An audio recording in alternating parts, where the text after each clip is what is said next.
The crowd anticipating something special once again.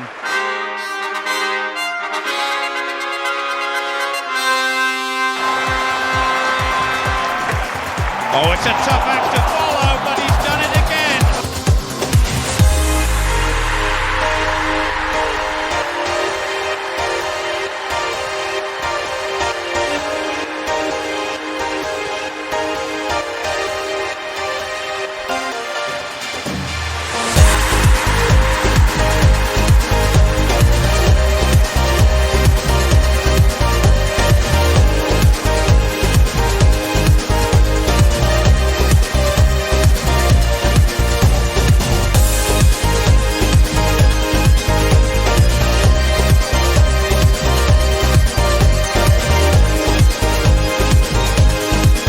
Excellence can be created, it can be replicated, it can be taught.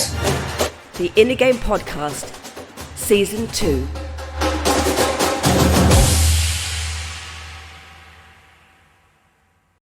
Boom! So, welcome onto the Inner Game Podcast. We have a former British swimming sensation in Keri-Anne Payne, who is a two-time former world champion in the open water event. She finished fourth in the 2012 London Olympics and second in the 2008 Beijing Olympics. So today on the show, we have somebody with a wealth of experience who's been there, done it, and has a wealth of knowledge and wisdom to share with anybody who is watching this. So thank you very much, Keri, for coming on the podcast and giving up your time.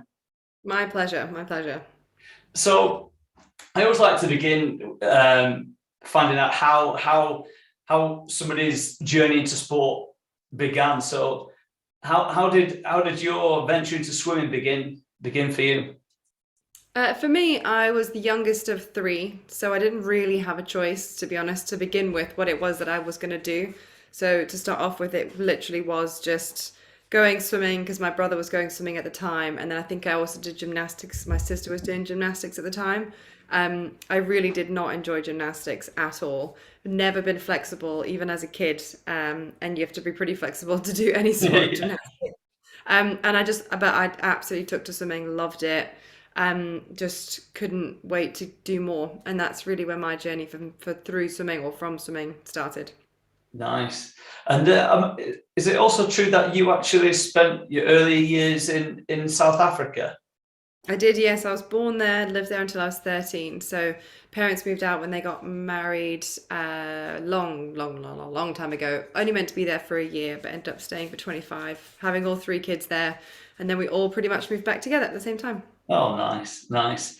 And so what was that transition like from learning and developing your abilities in swimming in South Africa and then transitioning across and obviously trying to continue your progression in sport? Was that an easy transition, or was there any cultural differences or training differences how things were done in South Africa versus how we did it in Britain? Yeah, there were definitely a few differences, weather being one. So I was very used to training in an outdoor swimming pool. Facilities being another. Pretty much every pool we ever really got the access to was 50 meters. We didn't really have much of that when I moved back to the UK. I was training in a 25-yard pool, 4 lanes. It was tiny in comparison, or a 33 and a third meter 6-lane pool. So they're all it was quite different. I think the major cultural differences were just the language, really, more than anything else. 400 freestyle, 100 butterfly was the same either way.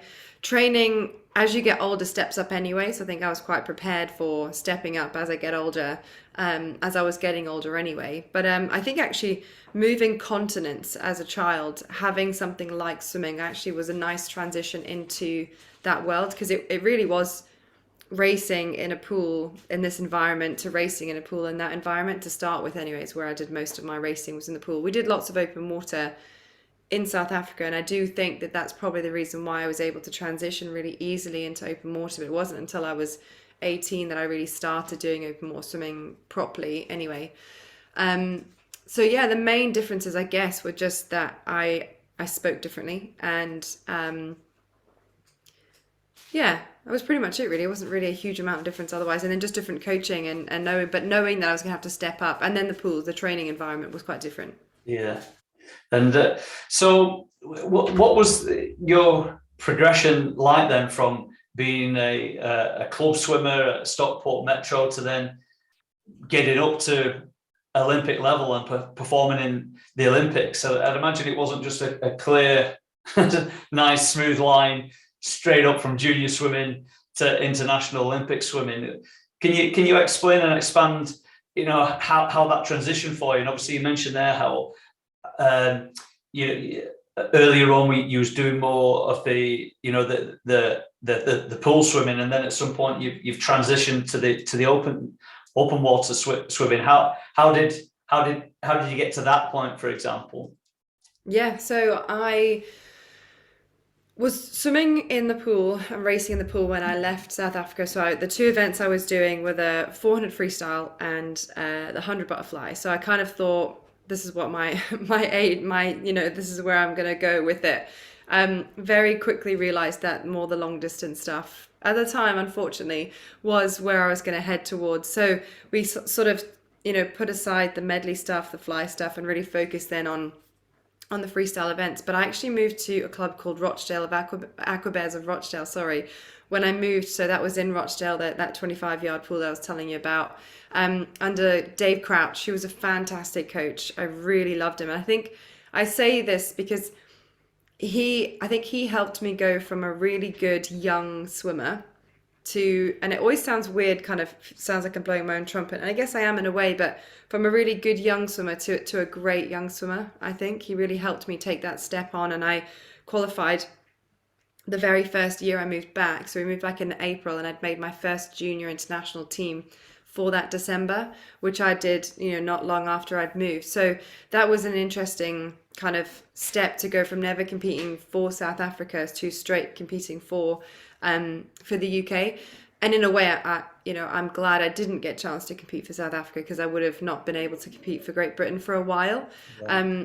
So everything happens for a reason, and all that kind of stuff. That progression, then he helped me go through to European Juniors, winning some medals in those competitions for different things, for relays and for 800. So there was always an opportunity to do the longer distance, but then the shorter distance stuff as well. But then we got to a point where I was only really training in really small pools, and I needed to take that. He knew and could see that I needed to make the transition from a great junior into a good or great senior athlete. Sorry, this is a little dog. He's currently eating his bed, which is not very helpful.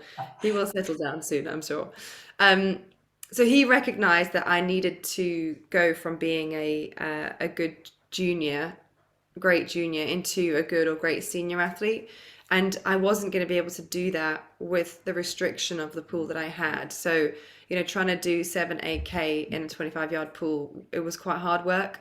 All the doors had to be open. It was a really hot environment. You could hardly see sometimes because it got really bad. So we then looked around at different places to go swimming. So there was two options: a Manchester Aquatic Centre, which we would go to once a week, or I could go and train full-time at Stockport Metro under the guise of Sean Kelly, who had, some really amazing swimmers with him at the time. So it was a commitment for my parents, because the journey was, 10 minutes to, half an hour, 45 minutes, both ways.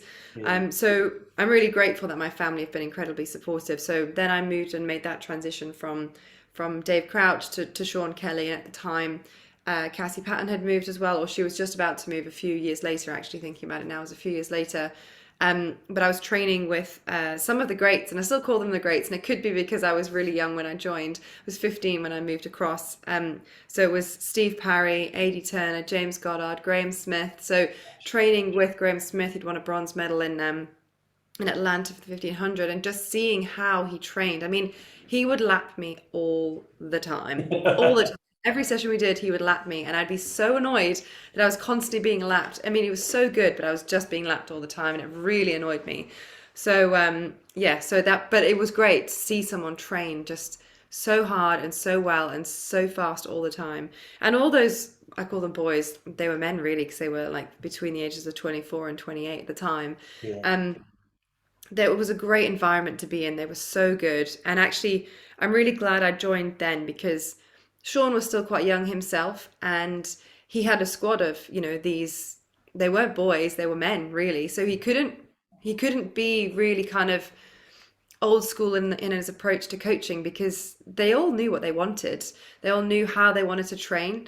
They all knew the sets that they probably needed to do, the stuff they did and didn't need, which was amazing. Again, to be so young in an environment that I had to learn really, really quickly. And that's exactly what happened with those guys, which was amazing. And that I think really kind of opened my eyes to the potential of what could be my life. Because I was never the kid that thought I'm going to make it to the Olympic Games. That's it. It was more of I love training, I love swimming. That was really my love, and that was a consistent throughout my career. And if I did anything, if I made anything, it was like a great test, if you like, or testament to the training I was doing. Yeah. But to be with those guys definitely opened up because they were all training for the Athens Olympics at the time. It was just before 2004. And I just loved it. I had such a great year. As you can imagine, I learned a lot of things very quickly because I was one of only two girls joining the club, but they all instantly became my big brothers, which again was such a great environment to be in. Sorry. Sorry, it's fine. Hold on. Just settle, buddy, settle. Just settle. Eat that and just settle, okay? So it really was a great training environment to be in from many perspectives, great banter, really hard work ethic, and just kind of knowing what it could and might feel. Right, I'm not going to give him that one. I'll start that again. Let's not use that one. You have this one. Have this one instead. Told you he's been a bit of a rascal today. Start that again. So yes, it was really good to kind of go into an environment where not only were athletes in control, if you like, of their own performance, knew what they needed, knew what they wanted, knew what they didn't need as well, and asked questions. Not everyone did. But as a 15-year-old girl, I was like, yes, I'll do that. Of course I'll do that. Yeah. But it really was the great banter as well. It was just such a great, awesome environment. I really, really loved it. I was really sad when that year of training was over because I really loved every moment of being with those guys and the camaraderie. Some of them stayed on and new squads have formed and that kind of stuff. And actually, that's the part that people never really talk about is, you spend most of your life with a group of people and then all of a sudden the Olympics, the 4-year cycle is up and some leave and some don't. And that's it. And you just, you never, and again, think about now, you just never really see them again unless you stay in the sport or unless you stay in the environment or in the city or whatever. Yeah. You just hardly ever see them again. So that's an interesting one from there. But progressing on from that part, I think the move from a 25-yard pool to a 50-meter pool was massive for me. Constantly, we did train short course sometimes, but it mostly was long course for us. And that definitely was a massive step up for me in terms of my training. And we learnt very early on, actually, that I didn't really do that well under the crazy meters. I was definitely, I needed to be in the middle of, or a fine balance between distance to make sure that I was able to maintain. I'm so sorry. It's fine. Just carry. You can't really hear it anyway. So honestly, just okay. Yeah. I will ignore, and then you tell me if you can hear it. Yeah, I will. Honestly, it won't be an issue. Sorry.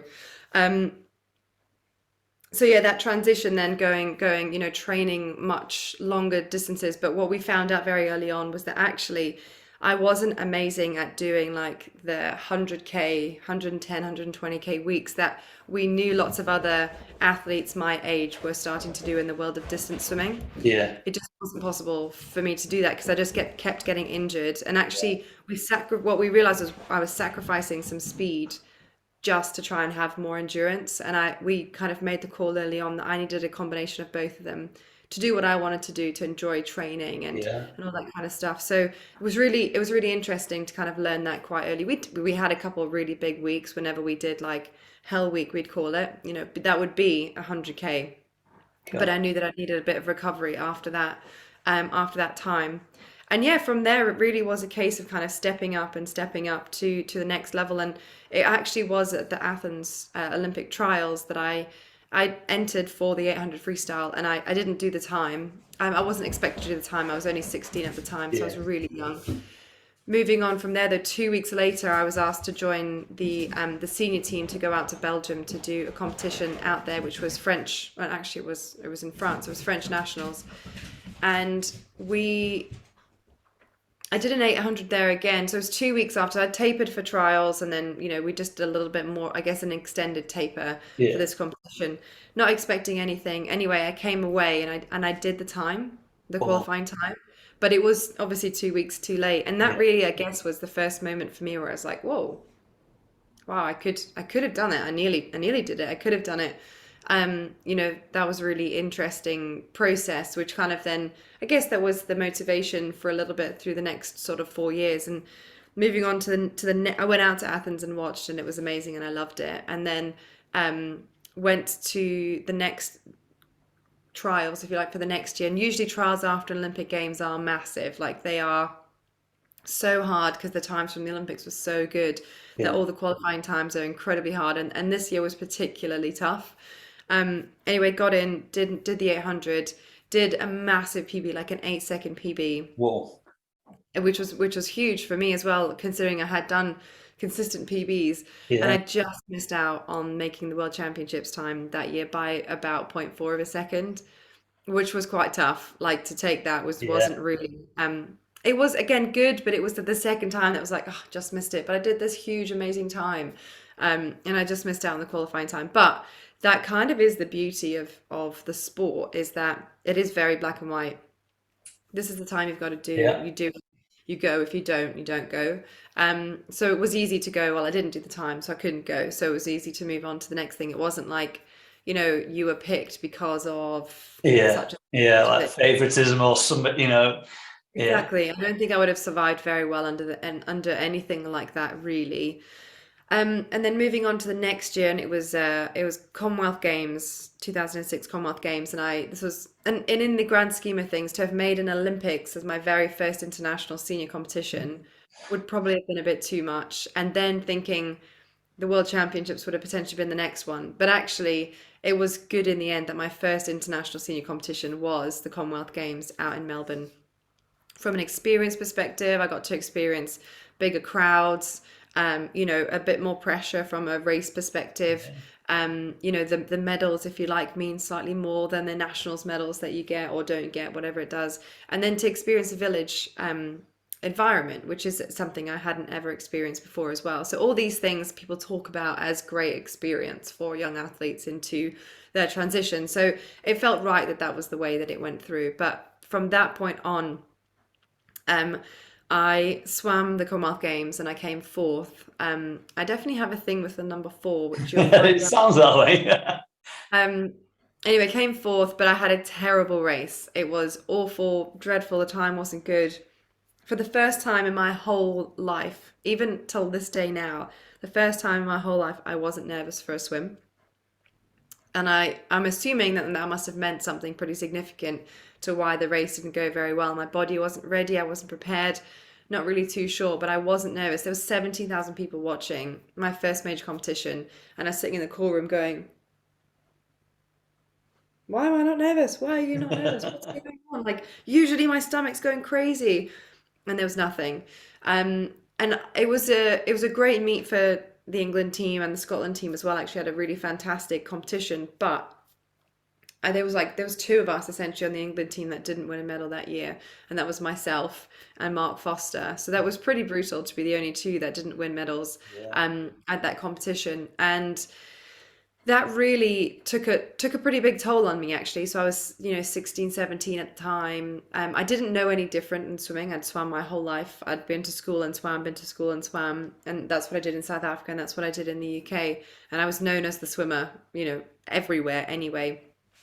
So I just had a couple of really dark months, bad months, where I just didn't want to train, and that for me was massive, because training was the reason why I swam. Yeah. Really, in the grand scheme of things, that's why I swam. So that was a real eye opener for me, and for my coach, for Sean, because he was like, "What do I do? Like, she's a good swimmer. I think she's got potential, but she doesn't really enjoy it anymore. And she was, in a pretty dark place, didn't really know if I wanted to carry on or not.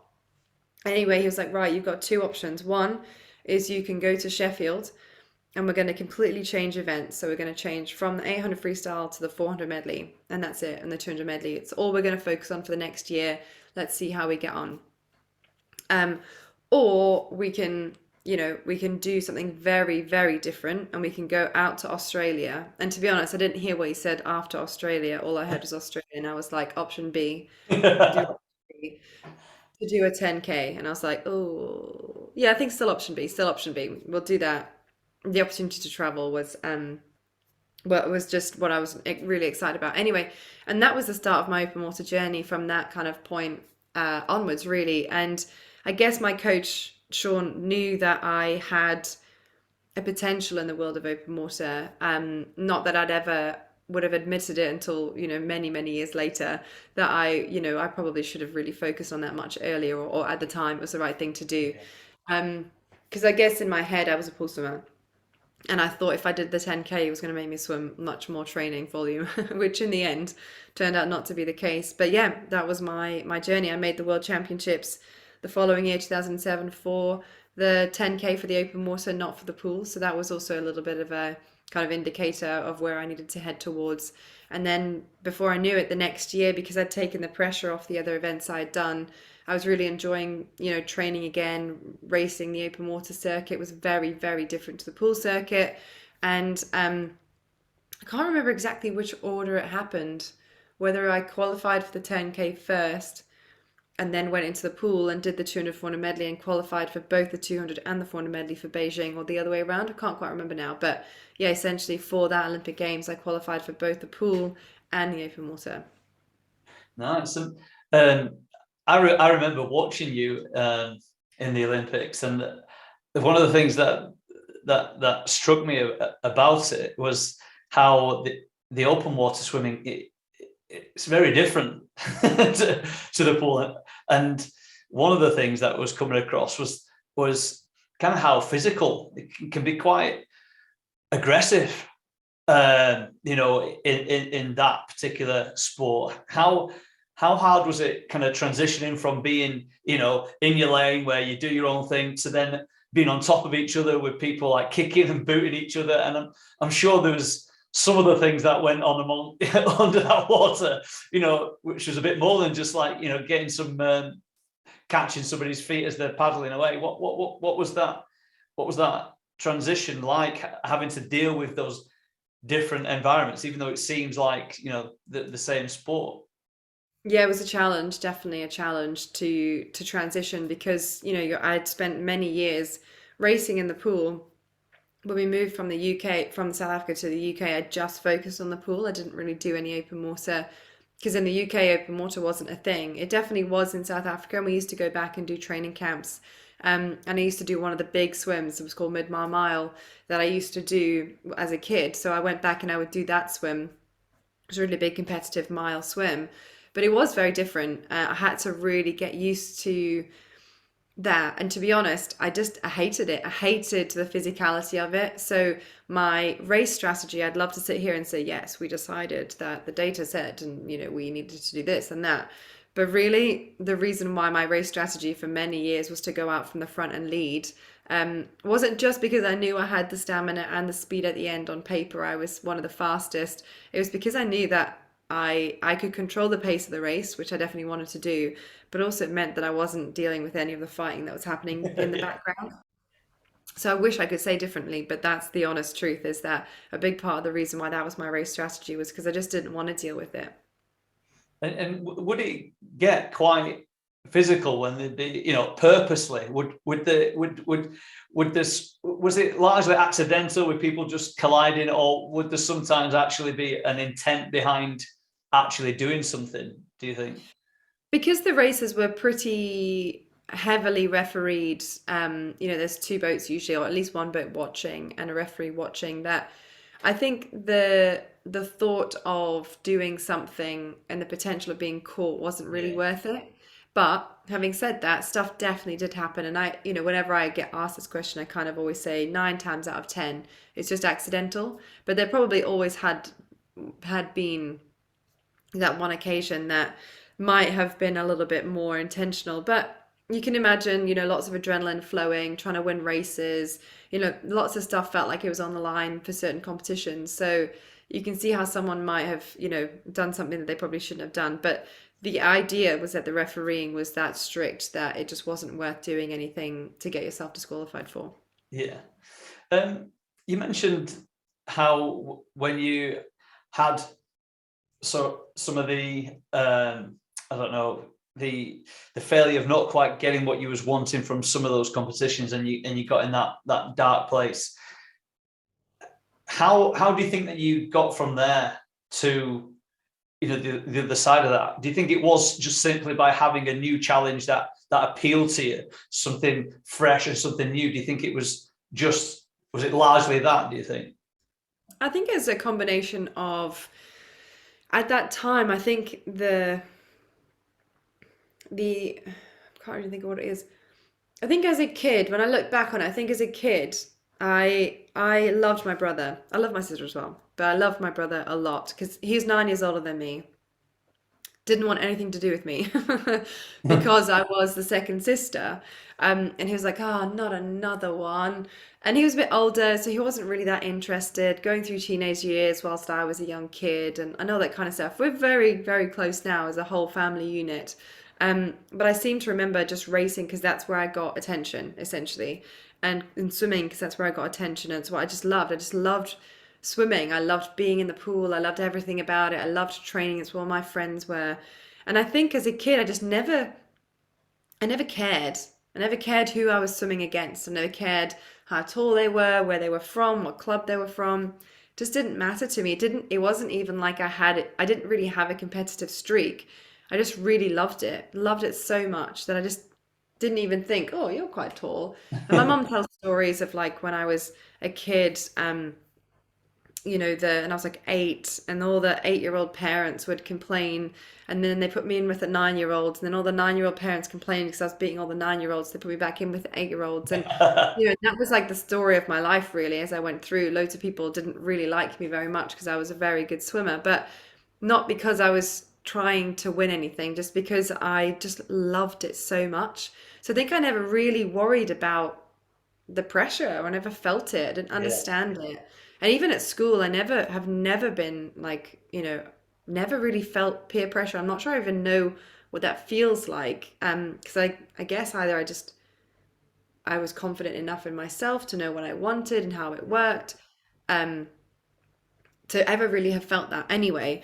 And I think when I started competing as a senior athlete, going to Commonwealth Games, I almost wonder if my thinking of all that stuff was skewed slightly, and I started looking at who I was racing and who I was competing and what was at stake, what was on offer. And I think I kind of just then I think that I probably maybe that is the first time I ever really, really, really felt pressure to perform or to do well or to go places. But I think it also was definitely a combination of just missing out on things and realizing that's not why I did it. And I think it was all, I can't really figure out exactly which order it all went, but I was swimming because I loved it and racing because I loved it. But then at the same time, I wasn't making the competitions and doing the things I wanted to do. Or the 800s for me just turned into just a pressure thing. And I just was worried about what my coach was going to say if I swam and I didn't do a good race or at a good time. Whereas I'd never done that before, really, in the grand scheme of things. So yeah, it was a strange one. So I think it was a combination of that. And then when the pressure was taken off, and I guess it is pressure thinking about it now that I'm using all these words, when the pressure of that was taken off and I was then doing 800s or 10Ks and no one really knew me in that world, it was like I was back to being that little kid again. It didn't really matter who people were or what they were doing. It was just about doing something different and then getting back into the joy and the love of training, and then kind of going from there again. Yeah, I think the thing that one of the things that really keeps coming out from what you're saying about your life in swimming, Keri-Anne, is that word enjoyment. And I think often when athletes' performances start to go down, it it's because that enjoyment factor starts to go. They've experienced, emotional, mental, or even physical pain if it's related to injury. But they've experienced too much pain, in relation to their sport, that it kind of then tips that balance. How important do you think enjoyment, no matter what, whether it's in swimming or any sport, how important do you think it is to be able to get to the level and the levels that you got to? I think it's huge. I think being able to find the joy in what you do is massive. I think that for me was a huge motivator. I am quite a different Olympian, shall we say. Like I really am not competitive. I'm not at all competitive, and it really annoys some people that know me when we play random things. I'm terrible at most other things, unless I have two trick shots. Don't know how I did them. Could never do them again. But like playing pool, hit the ball and like three go in, and they're like, "How have you done that? I can't do it again." I still lose, but I don't mind losing. It really doesn't matter. Or like bowling or something, like get three strikes in a row. Again, no idea how I've done it. I'm not even looking at what I'm doing. What's going on? So I just don't really, and I don't really, I just love it because I enjoy people. I enjoy doing things. I enjoy, yeah, I really enjoyed making myself a better athlete. And I wonder again, thinking back, I was telling the story to someone the other day.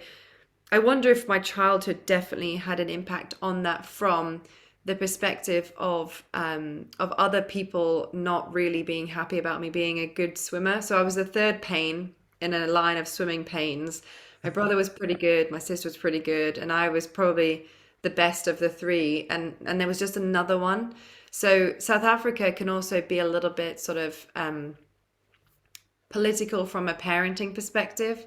Um, lots of clubs are run by volunteers, as they are in the UK, but it was really quite rife, if you like, for parents running clubs, and just, it was awkward. And I think the first time that I was accused of taking drugs, I was probably about 10, Gosh.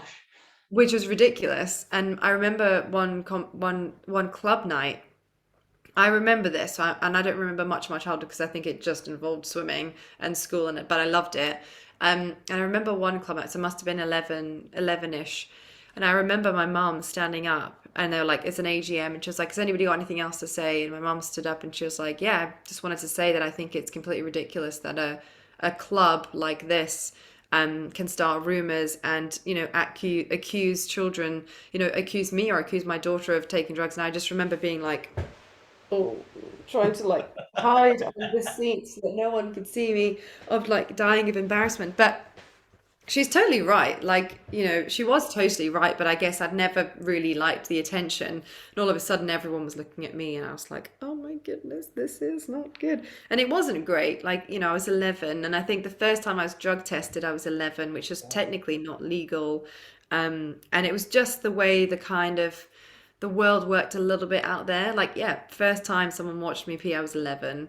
And that was the start of many, many, many people watching me pee throughout the whole of my life of a swimmer, which sounds really strange to say that out loud, but that's just the life. You have to take the great swimming locations for the fact that someone has to watch you pee most races that you do. So yeah, and I wonder if that was kind of like a big thing. I had to find the love of it, I had to find the enjoyment in it, even with that stuff, knowing that people were thinking that of me. Anyway, so I think kind of coming back into the enjoyment factor that you say, that was a question that you asked, was you have to enjoy what you do or find the love of why you do it. Is that the competing? Is that the training? Is that the friendships that you have when you form things? And I think that's why a lot of adults potentially leave sport for whatever reason, university or coaching. Maybe the coaching wasn't great, or whatever reason it might be. And then they come back to it after university and they've got kids and stuff. They come back to sports quite often. I think it's because they remember why they did it to begin with. They come back to the joy and the love of it as they kind of come through. And I think you're right, the ones that stay, that can soldier on a bit longer, are the ones that still find the joy and the love to continue to do it, because it is hard and it is brutal and people have to watch you pee and all that kind of stuff. You know what I mean? Like, there's some really not great things about it. So you have to find the joy and the love and the fun parts to it, because there are not many ups. There are way more downs in the world of sport than there are ups. Yeah, and I think it's that enjoyment that gets you through those downs, isn't it? That gets you up at these, crazy times in the morning, keep doing what you're doing, making all these different decisions. You can't do this, you can't go there, you can't eat food, all these different choices that you need to make. If you haven't got your priorities right and your values right, if you're not like aligned within yourself about what's most important to you, then the decisions that somebody might make in sport won't be in tune with becoming the best version of themselves in that sport as they can be, because it will be too easy to get pulled off that track. Oh, I'll just skip this, I'll just do that. But when it's clear in your mind, like it certainly seen with you, Keri-Anne, that the love of what you were doing would be enough to say no to that, and I'm going to keep going, forwards. Yeah, definitely. What's your most defining moment in sport? It may have been your Olympic silver, or it may have been one of your world championships, but it could have also been something else. Was there a moment which really stands out for you, which kind of changed things for you in some way, or something that really kind of something that happened which kind of accelerated your desire to what you're doing? Does anything stand out like this for you? Definitely, yeah. And it's probably one competition that had multiple things that actually in the end had multiple times of my life looking back on and reflecting, and that's the London 2012 Olympic Games. It was amazing coming home. Everything happened in a way to kind of bring on the next thing, bring on the next thing, bring on the next thing. So winning the silver medal in Beijing really was kind of my, you've arrived, this is it, we can do this, let's carry on. Because I thought before that this might be my one and only Olympic Games. I'm 18 at the time. That was quite the peak. That was seen as the peak for female athletes of a swimming age. And I thought this could be it. I'm not sure I'll ever go get to another one again. But coming out of that thinking, actually, London's the home Olympics. I've got a real good opportunity to make it to another Olympic Games. Let's give this a go. Let's train for another 4 years and see how we get on. Winning World Championships was great, and another one was amazing as well. And it all kind of added and contributed to what was an amazing 4 years.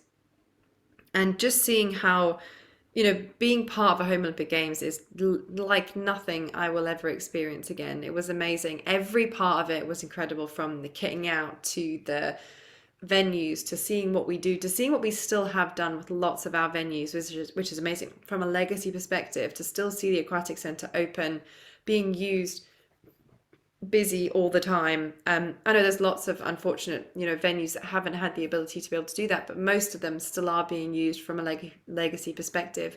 Being part of that, knowing I was part of that, was amazing. Coming into the actual competition itself, though, it was just one of those years where things just didn't work, and I wasn't really used to that. Things just didn't work. I got injured, I got ill, I had a kidney infection. For part of it, so I was out of the water for a while. I had a pretty bad injury that didn't really help either. My coach got ill, so that was, going into Olympic trials. It was the first competition in 9 years that I was with him that he wasn't at competition. So that was quite strange, thinking that's weird. I mean, it's a hard one to anticipate, because that's his without this sounding weird, that's his job. He's a coach. He would always have been at all the competitions anyway. But not having prepared for that and all that kind of stuff was quite strange. Then having a new coach look after me for a while, and coming back into it, and just lots of different things. And I was really proud of the last May, June, July. It was 3.5, 4 months from the trials where I didn't perform very well in the 800, which I wasn't expecting to perform that well, because the 10K was my main focus, but it wasn't really that good, and it didn't it didn't fill me with confidence, if that makes sense. Yeah. Because I was injured and I was ill, and I was like, right, I've got 4 months now to really do something about it. Going into the 4 months, I was really happy with the performance in training that I'd put in for those 4 months. Um, I was a favorite going in on that race. I was incredibly lucky to be sponsored by some amazing people that year as well. But everyone I spoke to, all the sponsors were very much on a journey with me. I didn't really have any medal clauses in there because I wasn't interested in that. It wasn't about that. If you want to join me on my journey, you've got to do it regardless of what happens. And they were all amazing. I didn't know at the time until afterwards, but I was my face was the magazine cover for the Olympics that day. Like, Really? beforehand. And it was a free event, so we didn't know how many people were going to turn up to the on the day or not. But anyway, so I was as ready as I could have been going into that race. And I think from a moment in my life perspective, there was two things that happened. One was got ready, got in, and I remember being nervous, which was great, obviously. I was happy about that.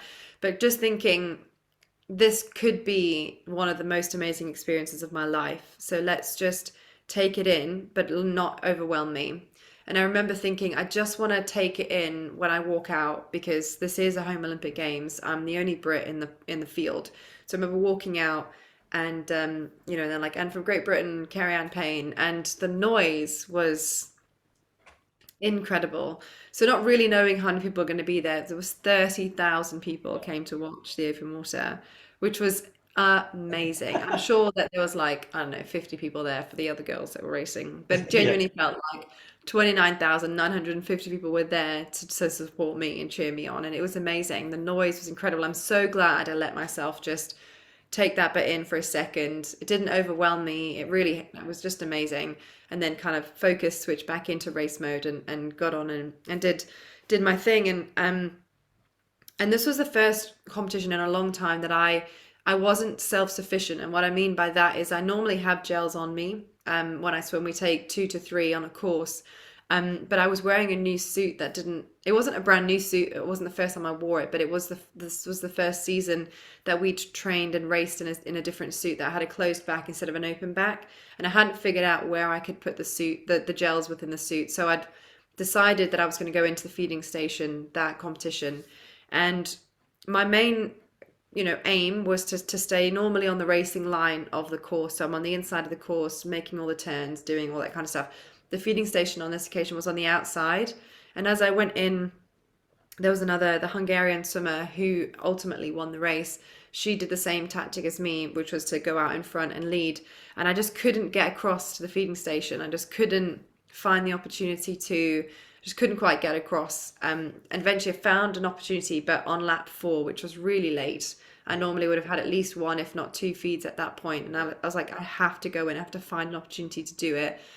Sacrificed a position to go in, found the feeding station. And because it was all quite new, it was just a rookie error from both parts, from my part and the person that was doing its part.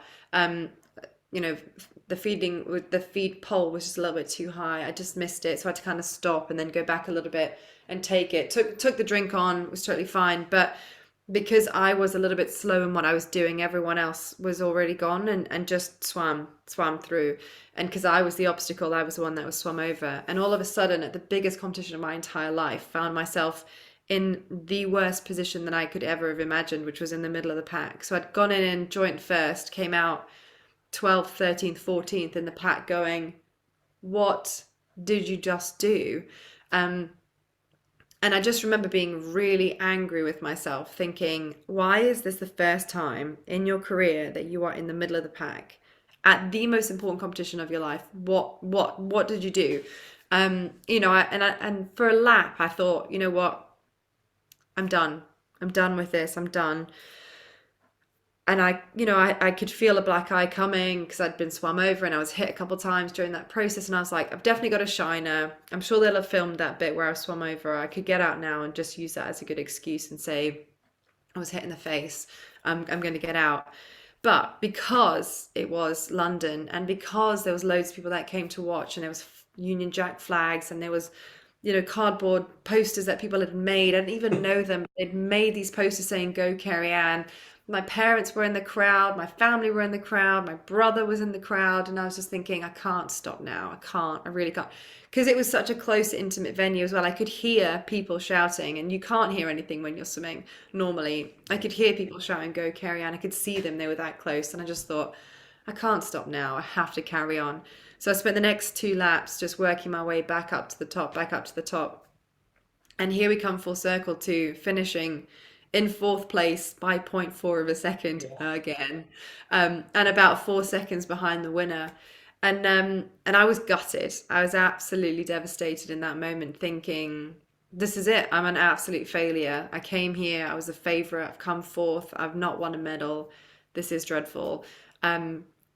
Just then I knew I had about 2 or 3 minutes to get myself into gear, basically get out. And I kind of thought I'd thank the crowd, because without them I probably would have got out, and it would have been, I would have really probably regretted that moment for the rest of my life if I had done that. But thank the crowd, even though I hadn't won a medal or anything, even though I'm not even sure anybody could see me, but it felt like the right thing to do. Straight to Claire Balding and the BBC, tell us what happened. And it was just like, I don't really even know myself, and I have to figure out what had gone on. And then go through the media zone, which was the longest media zone I've ever had to do. And everyone wanted to speak to me as we went through, and it was brutal. And I kept it together and held it together mainly for most of it, until I saw Steve Parry from 5 Live Radio at the end, who was basically like my big brother. Godmother to his oldest daughter. It was like, it was emotional for both of us. He was crying, I was crying. It was all a little bit much. But it took a few months for me, to be honest, after that, to even think about carrying on swimming, because I wasn't sure if I wanted to carry on. I'd lost it. I'd lost the love of it. I didn't enjoy it anymore. I wasn't sure what I wanted to do. We were thinking of moving cities, so I moved to Edinburgh. And it, I guess, hindsight, looking back now, and I don't really remember the exact moment where I realized this, but it wasn't long after that I started getting people sending me messages on social media and other places saying, I watched your race in London and you really inspired me to take up open water swimming. And I was like, weird. I came fourth. I didn't do well. Why was that inspiring to take you up? And it was constant, weekly. It was daily, actually, at the time. People saying this, people saying this. And still to this day, I get people sending me messages saying, I watched you, I was there, I watched you, or I watched it on TV. You really inspired me to take up open water swimming that year. And I'm still doing it. That's 10 years this year, 10 years ago, that people start taking up open water swimming because of a race they saw me do. And that was a massive, huge moment for me, not just for getting back in, but also for what I do now and my life forevermore. That, for me, that's my legacy in the world of open water swimming and the world of Olympics, is that, I came fourth. I didn't win a medal, but clearly there was something, inspiring about the performance or about the venue or about something that still is to this day helping people, or had helped people, to take up the world of open water swimming. 10 years on, I still have that. So that was a massive moment for me for multiple reasons throughout my career. Yeah, that just sounds amazing, Keri-Anne. That and it just goes to show how, in someone's darkest moments, in a moment where somebody thinks, this is failure, that something else great can kind of spawn from that. And so many times that can happen, that we do have a choice. We can choose how we see kind of life. We can see how we can look at life, half empty or half full, as they say, with the glass. And whether it's in sport or life, we all need to find ways of looking at situations and learning from it and growing from it. And the fact that in that moment where you could have stopped, and this is where so many athletes and also and people generally, in a moment where it gets tough, like it got for you, where that error was made, if you stopped there, then all of these other things wouldn't have come after it. You wouldn't have inspired people in the way that you did if you'd kind of quit in that moment and let the circumstances and get in the way. And as you say now, it just seems like you're so grateful for yourself, really, that in that moment you was able to go, no, not today. This is not the day that I'm quitting. This is the day that I keep going. And in doing that, you've gone and inspired so many more people. So I just think that's so powerful, Keri-Anne. So thank you for sharing that. My pleasure. It's something that I do enjoy talking about. I definitely, learnt not long after that you can't really be too precious about these things. And actually, I went to this school. We moved to Edinburgh, and some friends of ours one of them ran. She was the deputy head in the school for kids who were naughty, shall we say, naughty kids being sent to naughty schools, essentially. And they asked if I'd come in and do a little bit of like a show and tell type thing and a bit of a talk to try and inspire the kids. And anyway, when I went, and I remember sitting in the room, I had like my medals out and a whole bunch of other bits and pieces from your World Championships, Olympics, and they were like, "Tell us about London," because they were kids. They didn't know about Beijing. They're like, "I don't care about this. I don't, where's Beijing? 2008. I wasn't even born then. Whatever it was." Well, I don't Shanghai. I don't know where that is. Rome. Don't really know where that is either. Tell me about London. I've just watched London. London was just a few months ago. Tell us about that. It's like, well, it was okay. Still like a little bit hurt by the whole process. Yeah, I was fine. Yeah, but tell us about London. Tell us what happened. Where did you come? What did happen? Tell us all about it. And I was like, well, this, I did that, I did this. And like, yeah, but tell us where you came. I was like, well, sometimes you don't tell us where you came. I was like, right, okay, I came fourth, all right. And the kid was like, oh no, oh my God, you must have been devastated. Fourth is the worst place to come. And I'm going, I know, right? And I could see the teachers around the outside just going, oh.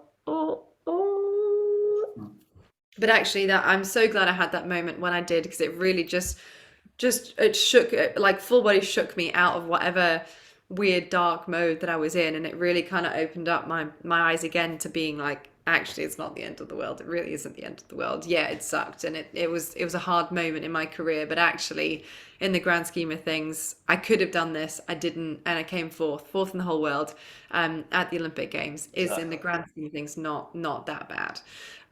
But yeah, so it was really interesting to have that, and that was a moment where I was like, yeah, actually there's more to it than that. But I'm really glad I had that experience. Yeah. I could have gone either way, I guess, but yeah, it was just really funny. I remember the teachers just going, no, oh.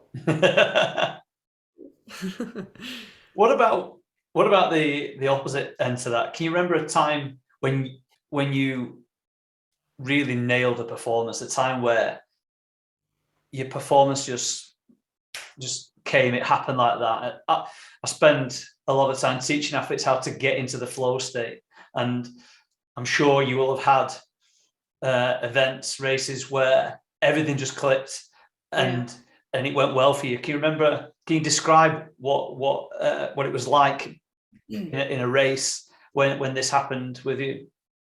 Yeah, so it was Shanghai World Champs 2011. It's Olympic qualifiers. It was in Shanghai. The water was warm. It's about 29 degrees, which is the warmest we've had it for a very long time. And it was Olympic qualifier as well, like I said. So there was pretty, and to qualify for the Olympics a year out, you had to be top 10 in the world. So it wasn't at the World Championship. So it was almost more pressured, if you like, than the Olympics itself. Because if you didn't make it, then you didn't, your chances of making it were not slimmer, but because there was other opportunities to do it. But it was like, you want to make it and do it, qualify a year out, let's do that.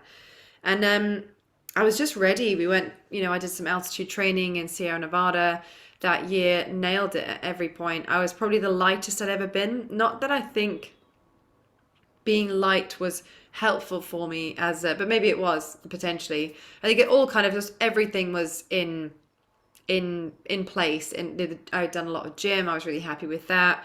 I trained incredibly well that year. I was really fast as well. So I'd trained, I competed at the trials in the pool for the World Championships as well, and I actually ended up making the team for the 4x200 relay, which was weird. I came third in that race, thinking I wasn't even like the spare. I made it. Whoa. And we knew they added a couple of extra because they knew that I might not quite make it when it actually came time Yeah. to do the racing, which I'm really thankful for actually because I didn't end up doing the 4x2 relay because I was not in a good state after that, after the 10K anyway.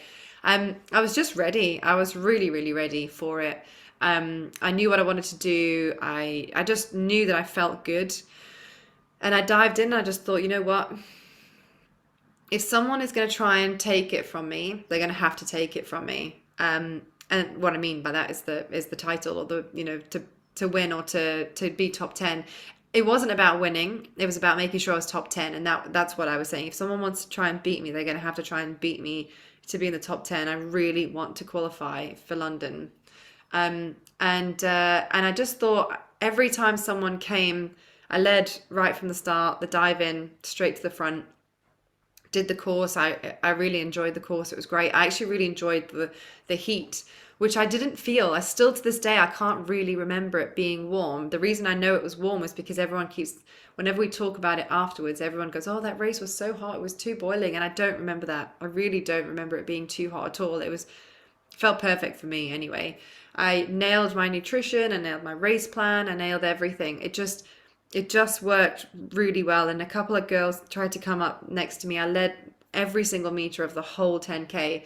And whenever someone Yeah. came next to me, I had another gear. I just knew I had something else, and I just added that in. Not too much to kind of, because I still needed to have the extra gear for the last 1,000 meters. But I just knew I had something else to give in that moment, and I just swam the race of my life really for that swim. And I remember coming down the last 500 meters thinking, I still have another gear to go. What's going on? And put it in thinking it's worth it. I'm just going to stick it in now and see how it goes. And there's I always am a bit embarrassed about this now whenever I watch back to it, and I was thinking, literally 2 strokes to go. I was like, there's no one even next to me, which is weird because it's normally comes down to like a touch finish. There's no one even Yeah. next to me, and I thought, oh, I've still got the 200 to do. I better back down a bit. And it was the last 2 strokes that I backed off a bit. I was like, ding, and I touched the pad. And so when I watched that back, I'm like, oh, I'm so embarrassed that I did that. I should have just carried on. And yeah, and I finished. I was double world champion, crowned double world champion that day, and I was the very first person to qualify for Team GB on that day. And to top it off, my sister had her daughter on that day as well, so it was all like a massive family celebration on that day. And so that was a race that I just nailed absolutely everything. Amazing. How, in order to achieve what you have achieved in your sport of swimming, how much of it do you think is mental? How much is getting to the level and staying at that level for all those years and then achieving what you achieved? How much of that is mental, and how much of it is physical? Obviously, no athlete can get away from the physical side of what they're doing. But I always ask this question: what percentage of being able to swim at the top level, at the Olympic level, at the World Championship level, is down to the mental side of it, and what percent is down to the physical? In your eyes, Keri-Anne? I think I was just thinking while you were asking the question then. I think that it's different at different times of the season. I think at the beginning of season, it's got to be about the physical. It's got to be, and it's brutal mentally, but you get through it because it's part and parcel of the season. So I think beginning of the season, it's probably a combination of sticking with it and going, and you've had your 2 weeks off that we have for the year and you've enjoyed it and it's been amazing, and then you're like, oh, I've got to drag myself back into it. So there is definitely a mental part to that, but I think once you go the first week, you're back into it then, and then it's just about physical, just getting the distance, the meters in the distance, and you just know that you've got 3 months of slog to do, especially for the distance swimmers like myself. And then it turns into race season essentially, so where we start to add in short course stuff, then into the long course stuff, and that's where I think it then becomes more of a mental game. It's still physical, obviously the physicality of it doesn't really change. It increases and decreases if anything, but I think once you get through that first part, there's different cycles of the mental stuff that you need to consider. There's the getting mentally prepared and ready for the trials, which gives you about 3 more months, and staying injury and illness free through Christmas, through the winter, through December, January, February, where you're trying to have to stay clear of people, so you don't get ill. You're really focusing. It's dark nights, dark mornings, dark nights. You sometimes go to the pool. The only time you see light of day is when you go, to the pool, from the pool back to your car and then back again. And by the time you leave again, it's dark. All those things, that's a really tough, especially if there's any injuries in and around that time as well. It makes it really, really hard. And then through the competition, phase from trials, it's then, you get a little bit of a break where the brain gets some time to just switch off again. And then it's back up. It's not as hard of a backup slog in terms of the physical stuff as it was at the beginning of season, but it's still, definitely pushing that back up again. And then it's about either, depending on the season and the year that you've had, either dealing with the loss of not racing and like, as in if you didn't make it, dealing with that, or being ready and trying to be ready and prepared for whatever the competition is. And then all the pressures that do go with that. So I remember many times just feeling, the only thing I did really feel the pressure of was, I do need to perform, even though this is not why I do it, but I do need to perform if I want to carry on. Because if I don't perform, I don't make it onto the funding list, I don't get funding, I'm not going to be able to carry on swimming. My parents can't afford it, I can't afford it. I'm not going to be able to carry on swimming. So that was definitely a pressure that you only really started feeling after the trials. If you didn't make it at the trials, then you had to just deal with whatever the consequences were after that. Yeah. That sort of respect. And then coming into competitions, definitely more where that switch changes to being massively about the mental side of being ready again, from how the season's gone, what have you and haven't you done, how injured or ill, how much illness have you had, how much training have you missed, and is it all going to be enough on the day as you go through? Did you, throughout your career, did you have much mental coaching support or sports psychology support? Was that part of what you was doing, or was that part of what British Swimming had within their programs?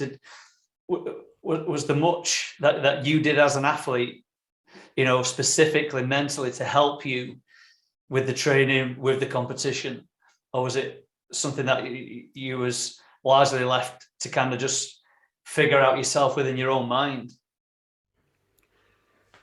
I'm just very quickly realised I didn't turn the plug on, so my battery is just about to die. Sorry, I don't want to interrupt your question there. Ooh.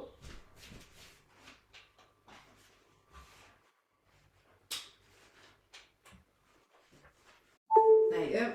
That's it. It's back on. Back on.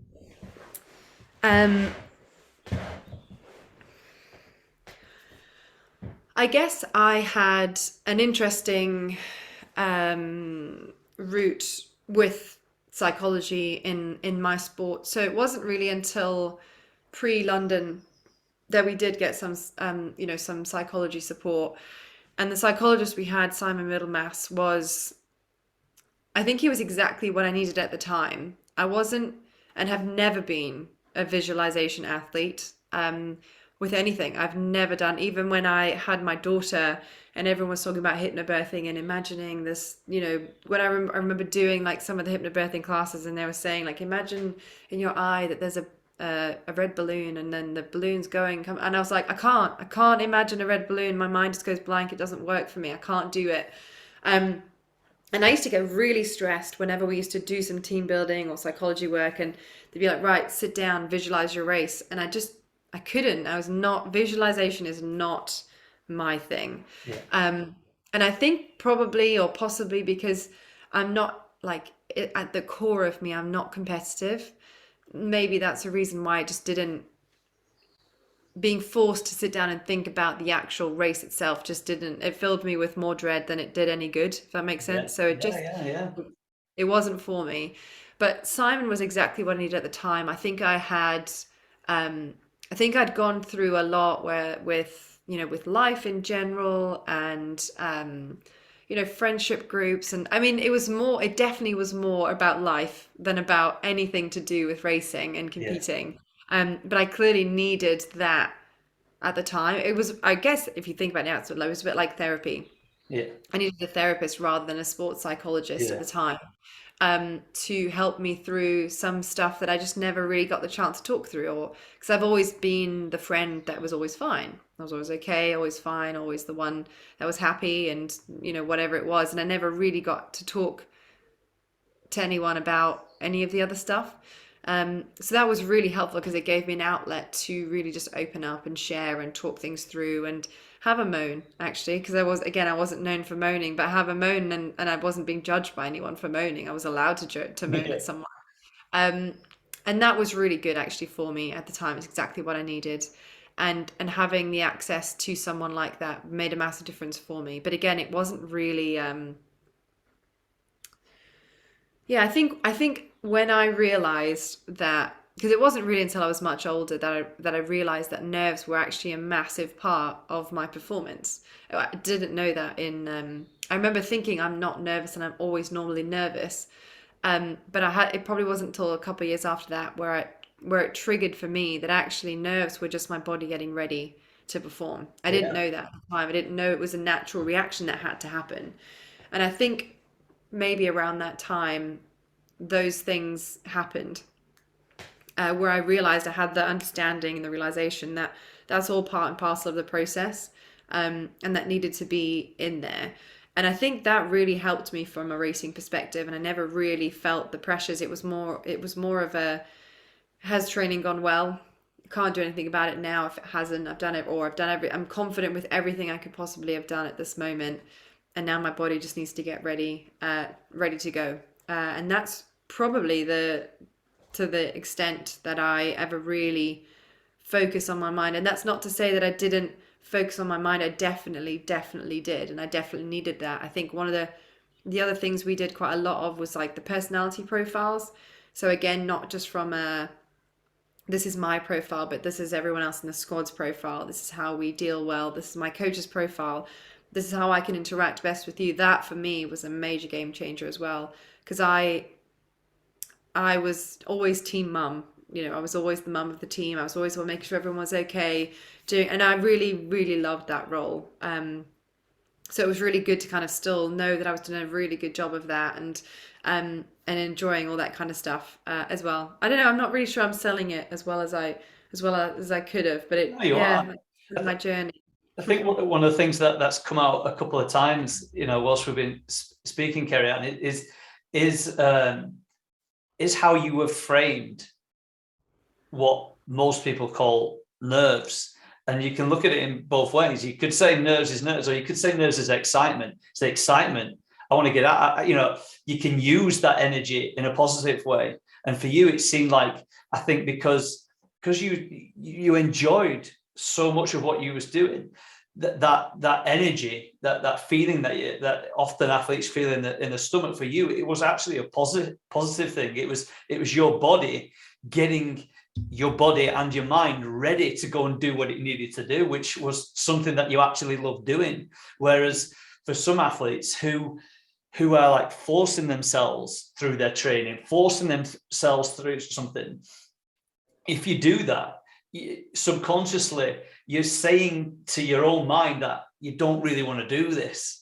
Whereas like we were saying, if what you're doing is just so pleasurable, so enjoyable to you, then that energy that you're feeling is just excitement. I just can't wait to get out there and go and put into what I've done in practice out onto the real thing. And I from everything that you said, I just think that you was able to just really get your mind tuned into what you was going to do. So there was no kind of resistance. Whereas I think athletes, when that energy becomes too negative for them, is often because of they haven't been able to get their values, get their mindset, get the reasons why they're doing what they're doing fully into their sport. So then that nervousness comes because maybe they've not quite done the things that they needed to do. They found training too painful. They didn't really want to do the training. Whereas for you, you wanted to do the training, you wanted to be in the pool. So it was just about, right, let's go and do it. And I think any athlete who is listening to this, I think one of the most powerful things they can take from it is what we said, a few times about finding the love for what you're doing. Because in that moment when, the intensity, or if you want to call it pressure, when that's on, that's when the mind is going to decide, is this nerves or is this excitement? Because there are athletes that are able to step out in their respective environment or arena and it'd be fun to them. You can see athletes like that where they're out there having fun, and there's some where you can tell where it just really isn't that. And again, I'm kind of predicting in your mind there, but that's how it seems that it comes across, that it was the excitement to go and do just something that you love doing. Yeah, I think it was. I always knew that, and I was just thinking again then of something else as we were talking. I think I always knew that racing was an eventuality that I needed to do. I loved training and I loved trying to be the best athlete I could be. Again, I think probably backed on by the fact of my childhood and being accused and stuff. So I was like, I will be the best athlete I can be through swimming and through gym and through nutrition, through nothing else. So I didn't take any supplements, took nothing throughout my whole of my career. Maybe some paracetamol and ibuprofen when I needed it, but that was pretty much all that I had ever really taken as an athlete, and continue really now in the same sort of scenario. So I think that I really, really did love the training, but I knew that in order to figure out if I was being the best I could be, I needed to race to see how that, that was the thing I needed to do to figure out whether I was doing a good job or not, whether I needed to adjust what I could do or not. And whatever the result was whatever the result was, be that, good enough to win a medal and make Olympics or not in that sort of scenario. So that was kind of part one of that. And it really, racing was for a few years, that it was a burden. It really did feel like a burden. I think maybe that was 2006, 2007. It felt like a burden. And then again, the reason I think why I mentioned the personality profile was I just had a memory just then actually of that. And I remember sitting with our psychologist, having done it was the colors one, so red, yellow, blue, and green. And mine basically came out as like screaming green and yellow, those two things. And interestingly, and the reason why Simon wanted to sit me down and talk me through it was like, did you do this? Did you do the questions truthfully? And I was like, yes, of course I did the questions truthfully. He's like, well, you might be the first Olympian I've ever seen to have minus red. And the red characteristic was like aggression, and like maybe not always just aggression, but like, most Olympians that he'd look across the board, most of them had some, if not loads of red, some green, some blue, some whatever else it was. And I had literally minus. And he was like, how do you get that? How do you, I get that but you can't, in the open water, you can't be like the fun people, sunshine, checking everyone's okay, because you have to be okay yourself. You've got to be a bit aggressive in there and hold your space and stuff. And I think it was that moment that I realized that was my nerves. That moment for me was my body. That's what my body is doing. My body is saying, we need some red now. We have to work at getting some red into your system, because you're going to need that in order to compete and perform a little bit more, which is different to racing. Otherwise I'd be nervous in training all the time. So my body obviously was like, right, this is something different that we need to do, and this chemical reaction that we're doing now is to make you into this bit over here, because that's what we know we need in order to race effectively and efficiently, and then you can be you again after the swim. So that was a really interesting kind of moment. I think that was the moment I realized that nerves were actually my friend and not my enemy. Yeah, definitely. And I think one of the other things that seemed like it helped you, and it's something that I try to really emphasize with the athletes I work with, it's a fine, to me, the only competition that you're ever against is yourself. Because as soon as you start looking outside of yourself, even if you just looked at it in terms of sprinting, someone is out in the front in the lead on an athletic sprint race, as soon as they start looking into that lane there and that lane there, your focus is going off you and what you're doing. And as you do that and that's when people come past. And it certainly seems that one of your great mental skills was your ability to just focus on yourself. Just my target is to be the best swimmer that I can become. And I think that helps athletes take the pressure off, because there's always going to be somebody at some point in time who is better. And if you then turn your attention towards that, as I said, your energy, your focus is off what you are doing. And that's out of your control, isn't it? What someone else is doing. What you can control is, as you said, your training, your sleep, your nutrition, your recovery, all these things. They are all the controllables. And I it really seems that you were just able to just organize your mind really well to just get you to be able to do what you did. And I think that probably helped take the pressure off until it was absolutely like needed on that start line for a major competition. Yeah, definitely. I think it is exactly that. It was a combination of those things. Just focusing on myself as a kid, I was just really good at doing that. A couple of years where I wasn't really able to do that, and then coming back full circle again. I've got last two questions for you, Keri-Anne. You've gathered up all of this wisdom, all this knowledge, all these experiences from being such a young girl when you first started out swimming to where you are now. Imagine that you could go back in time with all this knowledge that you've accumulated from your experiences in swimming and in life.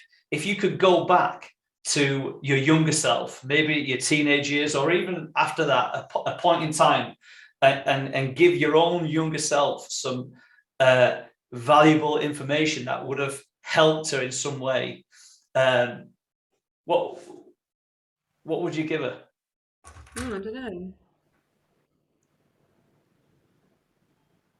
I wouldn't really change anything about the way that I've done things, and everything happened that got me to where I am here today. So I'm not really sure if there's anything I would change about that. I guess the only thing would be just to remind her that there are way more downs than ups, maybe, in the world of sport, and just to, as that say, just when you see the darkness, essentially just remember why you're doing it or what you're doing it for. I think probably would be the only, because I wouldn't want to change too much of what happened, but it might have been nicer for those slightly harder years to not have struggled quite so much with the love of it, I guess. Yeah, that makes sense. So I do have two more questions. I never had another one. I always ask these last two questions. I believe that every athlete has multiple strengths to what they've done. Otherwise, they wouldn't have been able to get to where they've got. But I frame it as a superpower. If you had one superpower over anything else, one thing that really helps you get to where you got to, or one thing that really helps you separate yourself from the rest of your competitors, what would it be? And this could be a mental thing. It could be a technical thing about how you actually physically swam. It could be to do with a personality thing. What do you think was your superpower that really helped you get to where you got to? I really don't know the answer to this. The only thing I could think of when you said like a technical thing, I guess, the superpower that I did have and I still do have, whilst I was swimming, super helpful in the open water, was I had an ability to swim straight, which might sound a bit strange, but in the open water you don't have the lane lines.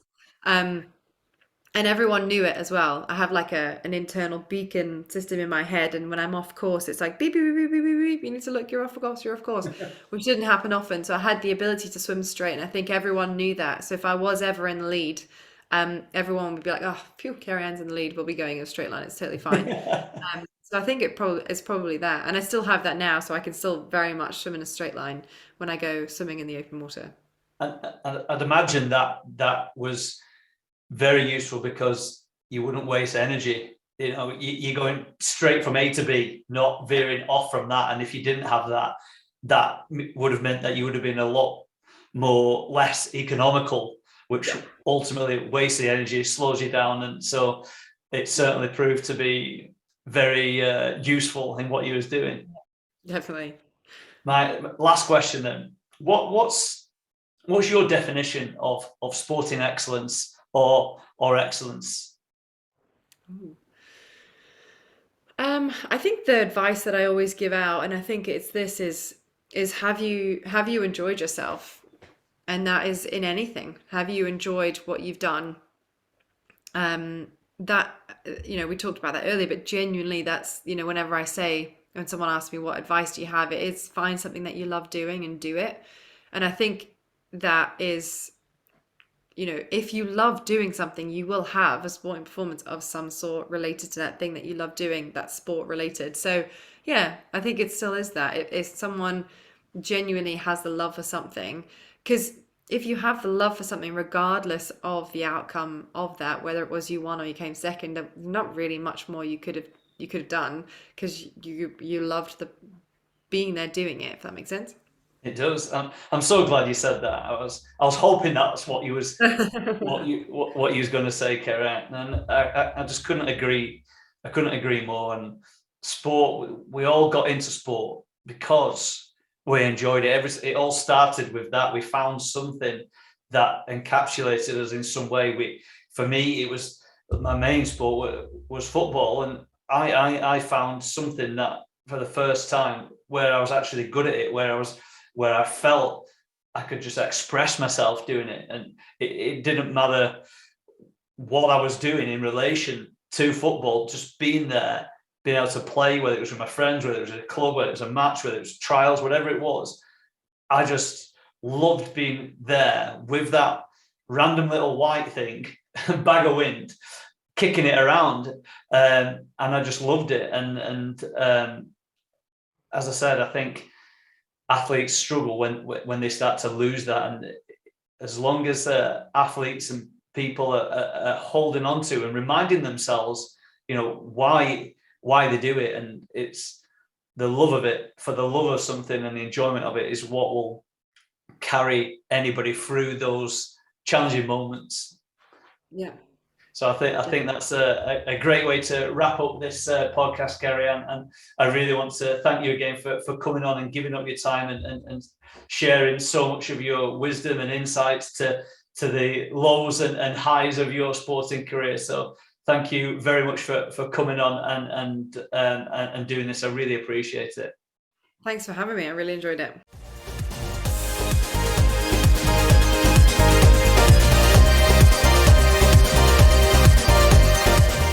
The Inner Game Podcast. Brought to you by the Science of Excellence. Unleash your power. Book your free consultation now.